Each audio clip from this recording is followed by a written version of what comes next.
Hey everybody, it's Justin here at This Just In. I'm here to bring you my second in the series of, well, who knows how many videos this is going to be, the Read Every Book by Stephen King challenge. This challenge was my inspiration for starting my BookTube channel. So it's about time I got onto the second one, I suppose. So I'm going to bring you two for today. I'm going to bring you Salem's Lot and The Shining. I read Salem's Lot and finished it and decided to just pick up The Shining and start it right away, and got so wrapped up in that I just barreled right through The Shining and figured, I'll just do two videos in one, get them knocked out at once. So let's see if we can get through our review on Salem's Lot here. Salem's Lot, published in 1975, Stephen King's second published work after Carrie. The idea for Salem's Lot partly came from a discussion with his wife. I guess at dinner they were talking about, what might happen if Dracula showed up in New York City, and they joked that he would probably get killed when he was hit by a cab. And although they laughed about this, King thought it was a good idea and decided to move the setting to a rural location to give Dracula a little bit more of a chance. And King was also inspired by a nightmare he once had as an 8-year-old. In this dream, he saw a body hanging from a tree, a corpse hanging from a tree. And as the wind turned the corpse and he saw its rotting face, he could see that it was his own face. And then the face opened its eyes and looked right at him, and Stephen King woke up screaming, as I think I would probably do if I had that dream. But it stuck with him, and he incorporated that dream into Salem's Lot. Incorporated it quite well, I think, into the novel. And he was also inspired by the politics of the time. I think that the Nixon administration and the effect it was having on the United States was also a bit of an inspiration for him, or was a bit of something he wanted to write about and incorporate into this novel. And another kind of funny aside is that he originally thought he would call the novel Second Coming, and then his wife said, well, that's probably not a good idea. People might think that it's a bad sex story, and so he changed the name to Salem's Lot. Well, it was going to be Jerusalem's Lot, but he shortened it to Salem's Lot. So Salem's Lot, we have our main character, Ben Mears. He is returning to Salem's Lot. He had once stayed there with his aunt as a child and had a good time there. Had some fond memories of it, except for one encounter he had at the Marston House, which is this house that overlooks the town, and it has this deep, dark history. And when he visited the house on a dare as a child, he had an encounter that was very much like the dream I just described to you. But Ben has also come to Salem's Lot to not just to, he's come to write a novel about the area, and he has a tragedy, his not too distant past, or his somewhat recent past, that he is also trying to escape. When he's in Salem's Lot, one day he's at the park shortly after showing up, and he has a meet cute with a young local woman, Susan Norton, and she happens to be reading one of his books.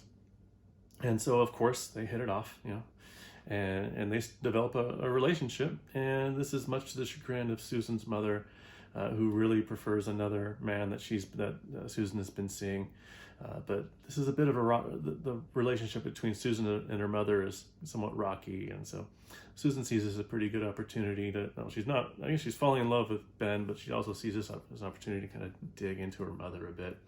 We're also introduced to the town of Salem's Lot, and this is one of those books where the town is the character itself, and this is handled really well. We see one of the early chapters, or some of the early chapters, we have some vignettes of characters in the town where we're introduced to the characters, and we're introduced to some very dark sides of these characters. There's one sequence in particular that I found unsettling, where a very young mother strikes her infant child, and it was one of the more unsettling parts of the book for me when we see that happen with this character another time or two. And I remember reading that as a teenager, and although I guess it struck me enough to stick in my mind when I reread it, but I found it more unsettling now than I did then. And while all of this is happening, there's a mysterious pair of men who have purchased the Marston house. One of whom is named Barlow, and he's a mysterious character whom we don't really see for a while.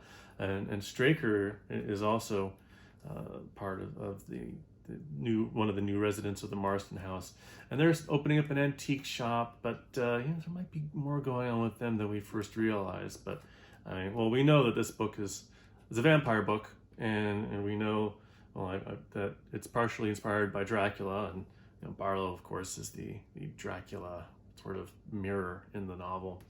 So I had a really good time with Salem's Lot. It is very creepy.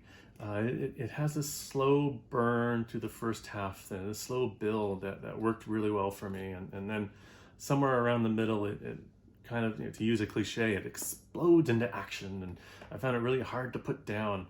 So yeah, I'm really glad I got to read this again. So AJ, over at AJ Dunn Reads and Writes, they talk about Salem's Lot in one of their videos, and they make the point that Stephen King is saying something about the corruption and the loss of small towns. And I saw this represented in these moments in Salem's Lot, where there are characters who were behaving in a way that I wasn't sure if they were vampires or not. And these are moments where they're interacting with other characters and they're maybe trying to get them to do something. And even though we kind of know that they're vampires, I still wasn't sure, because their personalities are coming through in a way that I might not have expected, were they just kind of standard vampires. And I found these moments some of the most unsettling, where I wasn't sure what was happening. I wasn't sure what was going on with these characters and what their intentions were. Of course, until we find out that they are vampires.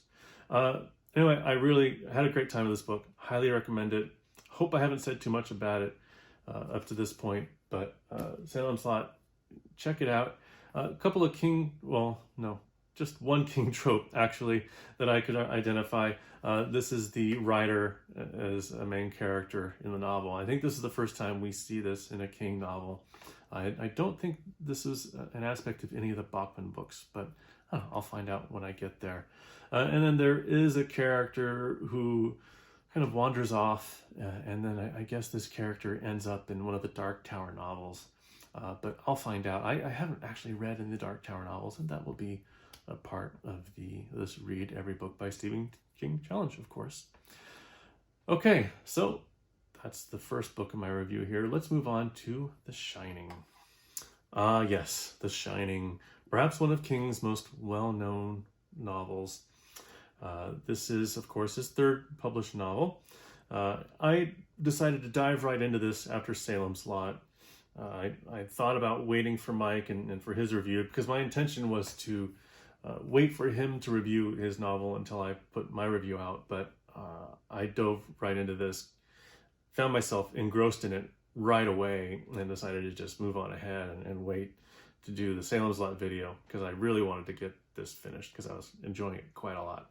I read it years ago, of course, when I was a teenager, and although I enjoyed it then, I enjoyed it much more now as an adult. And well, we can talk about that a little bit. So Stephen King, after Carrie and Salem's Lot, he decided to move his novel away from Maine.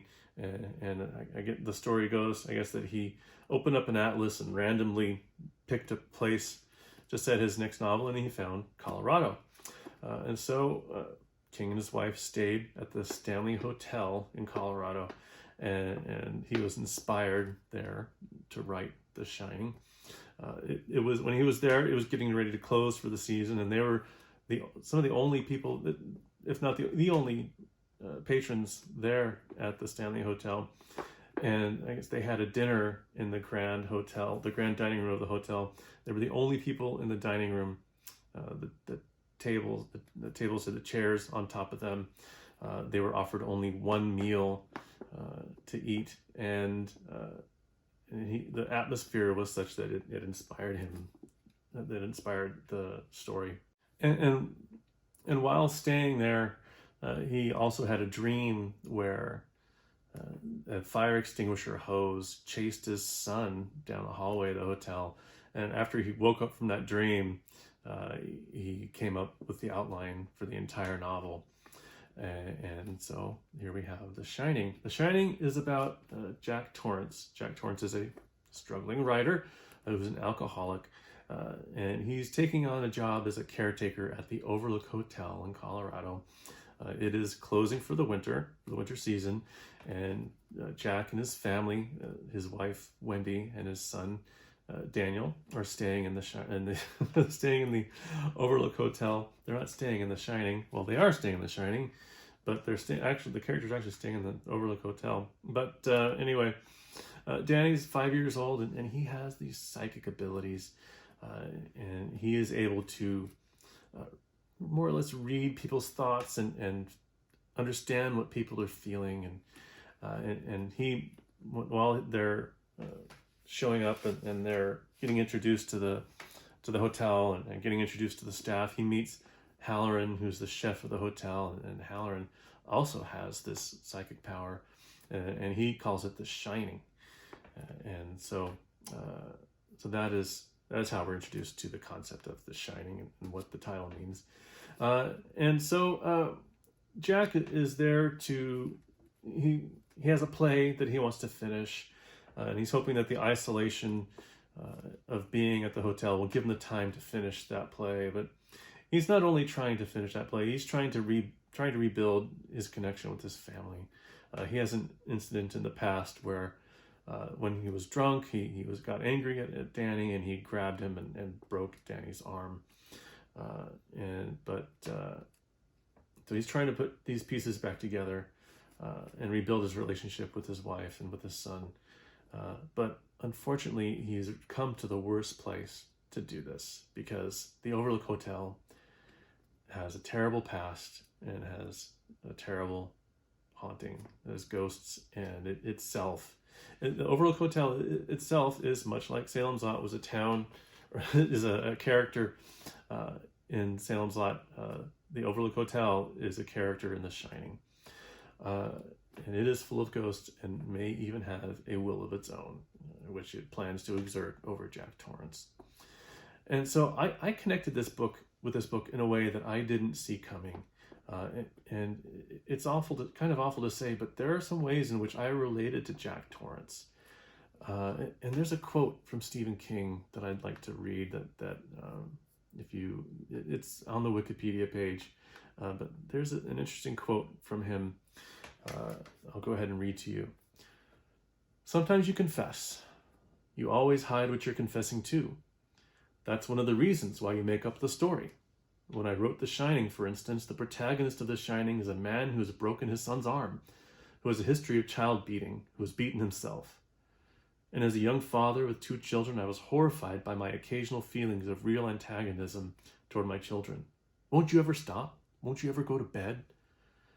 And time has given me the idea that probably there are a lot of young fathers and young mothers, both who feel very angry, who have angry feelings toward their children. But as somebody who has been raised with the idea that father knows best, and Ward Cleaver on Leave It to Beaver and all this stuff, I would think to myself, oh, if he doesn't shut up. So when I wrote this book, I wrote a lot of that down and tried to get out of my system. But it was also a confession. Yes, there are times when I felt very angry toward my children and have even felt as though I could hurt them. Well, my kids are older now. Naomi is 15 and Joey is 13 and Owen is 8. And they're all super kids, and I don't think I've laid a hand on one of my kids in probably 7 years, but there was a time. Now that is almost as chilling as anything that is in the novel itself, but and though I haven't done the things that Jack has in The Shining, I have been in situations where I have been so upset and been so angry that there's a thought or an urge that might flit across my mind to do something that I know would be unforgivable, or if forgiven, would never be forgotten. There are many passages in here where Jack has thoughts going through his head, pages and pages of thoughts going through Jack's head, that I really felt like I was digging deep into King's mind, and was very, it's hard to explain the connection that I felt to these passages, which is almost kind of scary and unsettling in itself. And there are moments where Jack realizes that even though Wendy has forgiven him, even though his wife has forgiven him, she has still lost trust in him. And that too is very unsettling. And Jack understands this, and he understands why, but he resents it still. And so the Overlook Hotel feeds on this, feeds on these emotions, and feeds on these on this history that Jack has. And well, I mean, we all know the story, really, and we all know what happens to Jack and the path that he goes down. And but I'm still going to leave that for you to read.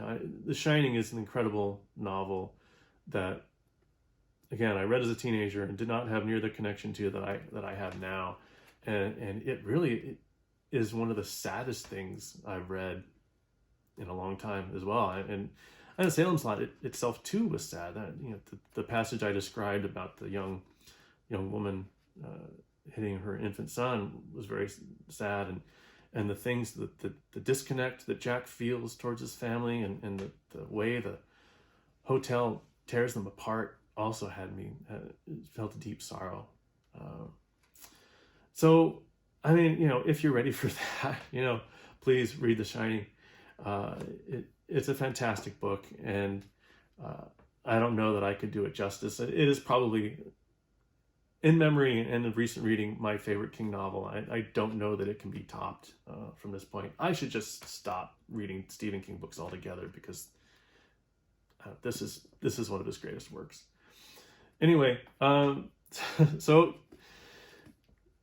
having said that, shifting gears a little bit towards some of the experience that I was aiming for with going through this Stephen King Read Every Book by Stephen King challenge. The vintage copies of these novels are man, they're falling apart. I mean, this was in a lot better shape when I started it out, but I had to hold this book very gently, and I was impressed that I kept at least the spine from breaking. But the edges of the book are coming apart, and boy, I'm really not sure if going the vintage cover route was the best way to go. These books are pretty old, and although they look like they might be in great shape, holding on to them for long periods of time, they don't feel like they're in that great a shape. And I'm wondering if I should have gone this route.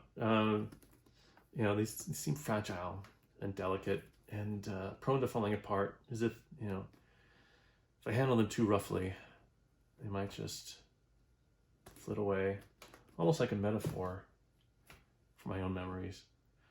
But anyway, these are a great couple of books. I at one time thought that I might have been over Stephen King, but after reading Salem's Lot and The Shining, I'm connecting quite a bit with him, and I'm looking forward to reading more. I just hope it's not all downhill from here. I can't imagine it will be. I have The Stand to look forward to, at least, and I think our next book is going to be Night Shift, which I remember enjoying this one quite a bit. And there's one story in here that is probably one of the few stories, Stephen King stories, if any story, that has made me cry.